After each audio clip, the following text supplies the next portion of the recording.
Bien, hola a todos y todas, bienvenidos a esta primera cápsula de dinámica. Al igual que como lo hicimos en AE, estas cápsulas van a ser netamente conceptuales o más bien para ir repasando conceptos que vamos como dejando atrás o pasamos por encima, cosa de que ustedes entiendan bien lo que hay detrás y así puedan complementar su estudio. ¿Ya? La idea de estas cápsulas es aportar lo más posible a todo lo que ustedes van a hacer en clase, su trabajo con los mismos ayudantes, así que espero poder ayudarlo lo más posible y este trabajo va a estar está conversado con los ayudantes, por lo tanto la idea es ir a la par y además les comento un poco que los videos van a ser por lo general los primeros dos como muy conceptuales y ya los siguientes van a ser más de ejercicio. Esa es como mi idea. Entonces, si ustedes ven un ejercicio que encuentren entretenido, interesante, bueno, tienen mi correo, me lo mandan y podemos ver si lo grabamos o no. La idea es que aportemos todos en esto, ¿no? El curso es bien difícil, así que espero ayudarlos lo más posible, ¿ya? Entonces, bien, la primera cápsula es de planteamiento... Uy, chuta, ahí sí. La primera cápsula es de planteamiento de ecuaciones de la ecuación de equilibrio. Este punto es un punto que pasa muy desapercibido o algo que nosotros por lo generalmente asumimos el carrito y todo y como que el modelo está listo, pero en realidad es mucho más complejo que eso, ¿ya? ¿Por qué? Nosotros siempre vamos a intentar llegar a esta expresión, ¿ya? A algo de esta forma, ¿no? Cualquiera, creo que no se ve el puntero. Ya, ahora sí que se había pegado. Bien, nosotros siempre vamos a intentar llegar a estas ecuaciones. Eh, Pero lo importante es cómo nosotros planteamos esas ecuaciones. ¿Ya? Después vamos a conversar de cómo pasar de esta a esta. ¿Ya? Pero siempre vamos a intentar llegar a esto porque este es el modelo simplificado que nosotros usamos, el modelo del carrito. Bien, entonces, para llegar a esta ecuación nosotros tenemos varias opciones. Tenemos la opción de usar ecuaciones dinámicas, ecuación de torque, ¿cierto? Y la sumatoria de fuerza igual a masa por aceleración. ¿Ya? O bien una que a mí me gusta harto, la encuentro bastante interesante, pero que en realidad se usan en casos muy puntuales, son las ecuaciones de Lagrange. ¿Ya? Eh, entonces, vamos con el primer ejemplo. Bien, el primer ejemplo es un péndulo simple, el cual es un ejemplo clásico, y es súper importante para poder resolver este ejercicio en base a las ecuaciones de Lagrange, el cómo ustedes plantean primero de, el sistema, ¿no? Entonces, primero yo definí un único grado de libertad que sería teta, el cómo se puede mover esto, y definí el i hacia abajo. Ya después vamos a hablar de eso. Entonces, lo primero que tendríamos que hacer es definir nuestra posición R en función de las coordenadas cartesianas, ¿cierto? Porque aquí está nuestra masita de interés. Entonces, eh, vemos que en X tiene esta componente, en Y tiene esa componente, no me voy a detener mucho, pero lo importante o lo interesante es que a mí me gustaría, como estoy definiendo mi variable teta, a mí me gustaría trabajar entonces en el sistema de coordenadas polares, ¿no? Entonces, para hacer ese cambio de coordenadas, aquí les traigo un pequeño recordatorio de cómo hacerlo, ¿no? Entonces, tenemos, ¿cierto?, cada uno de nuestros vectores unitarios y primero, para pasar de coordenadas cartesianas a coordenadas polares, usamos este cambio, ¿bien? Y ahora, para analizar, por ejemplo, porque las coordenadas cartesianas y las coordenadas cartesianas son absolutas, mientras que las coordenadas polares son relativas. Por lo tanto, cuando yo derive, por ejemplo, mi vector posición, este va a tener un cambio, ¿ya? De hecho, aquí les dejé también la demostración como recordatorio para que le echen un ojo. Bien, si ustedes hacen eso, va a quedar la siguiente expresión, y si ustedes la siguen trabajando, va a quedar esta de acá. Entonces ahora nuestra posición quedó definida por lo que tenemos aquí. Bien. Luego derivamos, ¿cierto? Y aparece esta expresión de aquí, que es la demostración que yo les había mostrado antes, ¿ya? Cuando ya tenemos eso, ¿cierto? Cuando ya tenemos la posición y la velocidad, esa es la gracia de las ecuaciones de Lagrange. Las ecuaciones de Lagrange, en base a coordenadas generalizadas que se representan con esta Q, ¿cierto? Yo voy a poder describir la posición, o sea, voy a poder describir un sistema utilizando solamente su posición y su velocidad. Entonces, ya teniendo la posición y la velocidad, ¿yo qué hago? Primero defino el lagrangiano como t menos u, donde t es la energía cinética de mi sistema y u vendría siendo la energía potencial, que están descritas cada una por estas ecuaciones, ¿ya? Como yo definí el sistema para abajo, esto tiene valor positivo, ¿ok? Luego defino el lagrangiano, ¿cierto? Y hasta aquí no deberíamos tener ningún problema. Pero finalmente, para poder como terminar de resolver el ejercicio, nosotros tenemos que resolver esta ecuación, ¿ya? Entonces, se ve súper extraño, se ve muy complejo, pero en realidad lo único que nos está diciendo esto es, primero, derivamos el lagrangiano en función de la coordenada generalizada, que en este caso es teta, ¿cierto? Entonces derivamos y nos quedó esta expresión de acá. Luego, ¿cierto? Tomamos el lagrangiano y lo dividimos en función de la velocidad generalizada, que es teta punto. Entonces nos queda esta expresión de aquí. Y finalmente esta expresión la derivamos en función del tiempo y nos quedó esto que está acá. Si nosotros después reemplazamos esta expresión y esta que está acá en la ecuación de Lagrange, nosotros obtenemos nuestra ecuación de movimiento. Entonces fíjense que las ecuaciones de Lagrange son bastante útiles, bastante prácticas para casos muy puntuales, ¿ya? Y en el caso de tener pequeñas oscilaciones, ¿cierto? Este seno pasa a ser teta, como lo hemos hecho en cursos anteriores. Ahora, a mí me quedó con un signo menos, y ese signo menos es netamente porque yo definí el sistema hacia abajo. Si ustedes hubieran definido el sistema hacia arriba, les va a quedar con un signo positivo. Bien, ahí si quieren hagan la demostración, practíquenlo. Les recomiendo practicar, porque lo primero que ustedes van a tener que hacer es plantear la ecuación de movimiento, que es bastante complicado, ¿ya? Eso, y de ahí llegar a eso, ¿cierto? Y con esto ya aplican todo lo que han visto en dinámica, ¿no? Fíjense que solamente vamos a plantear la ecuación de movimiento. Entonces aquí tenemos la ecuación de movimiento de un péndulo. Bueno, aquí esto yo lo quería achicar. Ya. Entonces, para el ejemplo 2, ¿cierto? Tenemos esta barra, ¿cierto? Que está apoyada, ¿cierto? Por lo tanto puede girar, pero tiene un resorte rotacional. Bien, tiene masa y todo el tema.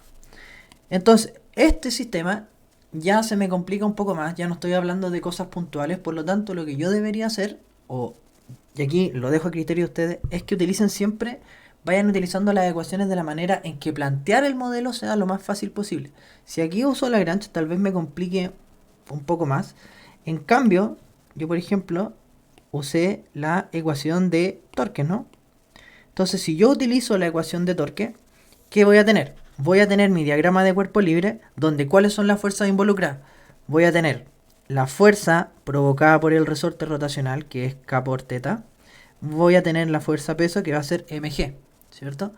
Entonces, si yo planteo mi sumatoria de torque en el sentido en el cual yo definí mi grado de libertad, igual a la inercia por teta segunda, voy a tener menos K por teta más mgl seno de teta medio, ¿ya?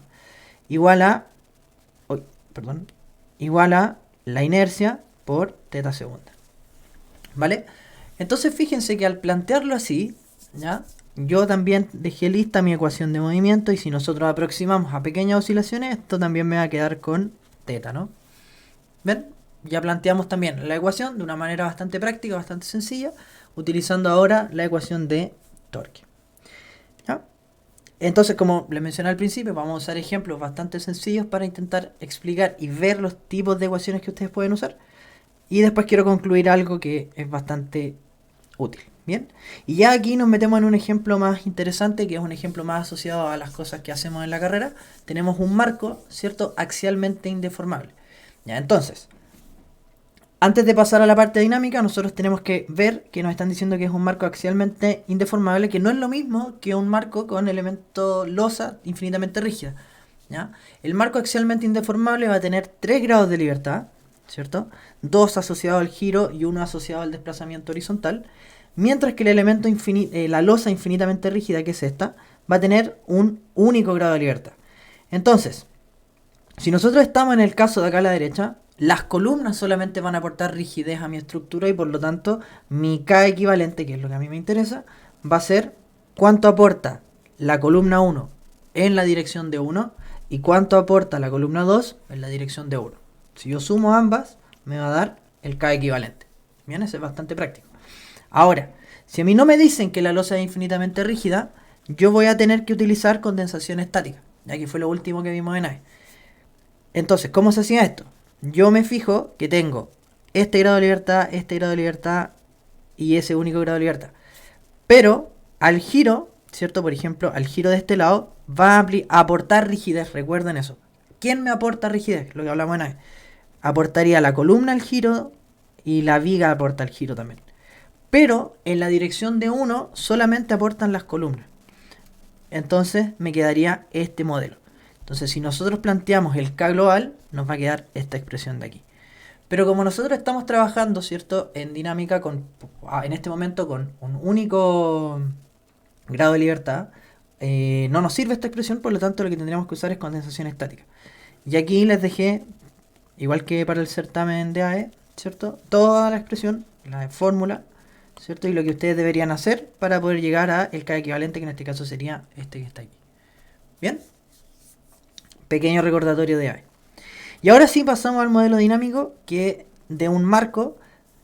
Nosotros cuando trabajemos con marco y estructural, por lo general las estructuras tienen un amortiguamiento de por sí, el cual, como me imagino que ya vieron, no se puede como calcular, sino que se aproxima, y por lo general para hormigón es un 5 por, no me acuerdo si es 5 por 1000 o 5%, y para acero es 2 por 1000 o 2%, no recuerdo bien, ya ahí averigüen ustedes. Pero el modelo que por lo general vamos a trabajar es este modelo que está aquí. Entonces, donde la masa se concentra en la losa y está en la ¿cómo se dice? El amortiguamiento que tiene la estructura. Bueno, y P es la fuerza externa. Bien. Entonces, vamos a definir tres tipos de fuerzas, que son las fuerzas de restitución, las fuerzas de amortiguamiento y las fuerzas inerciales. Estas fuerzas, bueno, y la fuerza externa, ¿cierto? Pero estas tres, en la mayoría de los casos, van a estar planteadas por ejemplo, las fuerzas de restitución van a ser K por la posición, las fuerzas de amortiguamiento C por velocidad, y las fuerzas inerciales va a ser la masa o la inercia por la aceleración. Entonces, nos devolvemos un poco y quiero que se fijen en cómo, a medida que nosotros, creo que se pegó, cómo nosotros planteamos nuestra ecuación antes, ¿cierto? En este caso sería esta. Entonces, fíjense, tenemos fuerzas inerciales, fuerzas de restitución, ¿cierto? Fuerzas inerciales, fuerzas de restitución, ¿cierto? Entonces, cuando nosotros planteemos nuestro modelo, por lo general van a aparecer estas fuerzas, ¿ya? Entonces, para este caso, yo voy a utilizar la sumatoria de fuerzas, que es la única que me faltaba por utilizar, igual a masa por aceleración.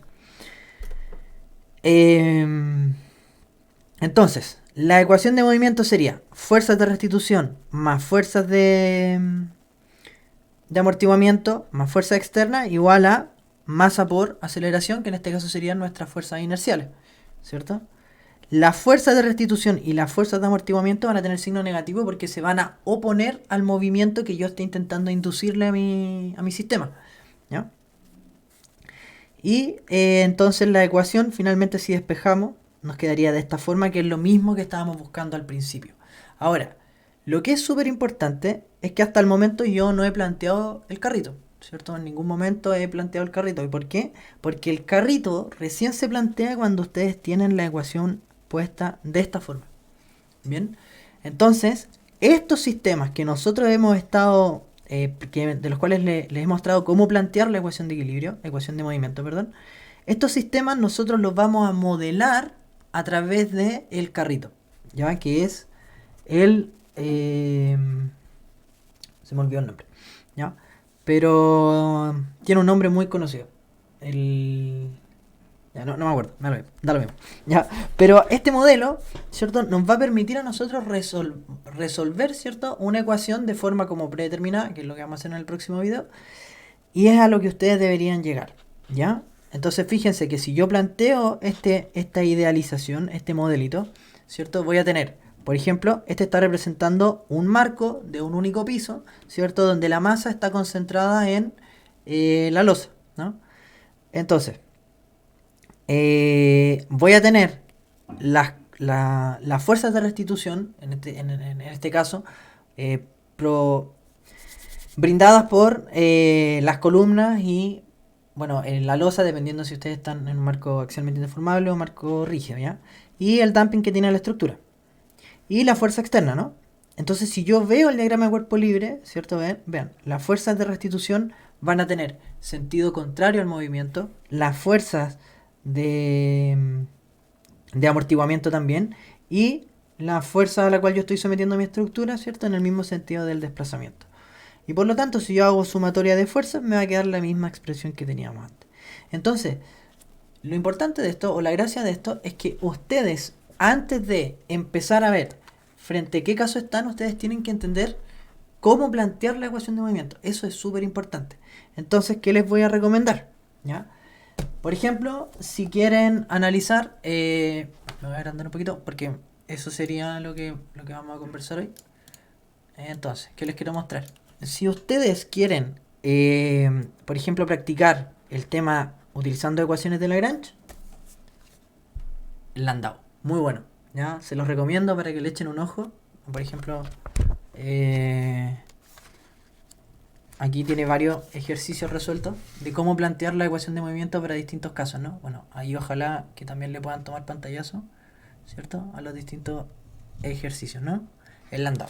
Y el siguiente es el libro del curso, que en realidad es súper bueno. También se lo recomiendo, el Chopra, ¿ya? Este también se usa en ingeniería sísmica y es súper, súper bueno, ¿ya? Tiene muchos ejemplos paso a paso, igual se saltan varios pasos, pero como les he mencionado, vamos a intentar que en estos videos veamos como esos pasos intermedios que se van saltando para que no queden con dudas, ¿ya? Así que eso. Reiterar mis mejores deseos para ustedes en este curso, que es bastante difícil. Y eso. Si tienen dudas, cualquier consulta, le preguntan a los ayudantes o al profesor. Bueno, yo creo que más a los ayudantes, pero a mí no. Ya, eso. Chao.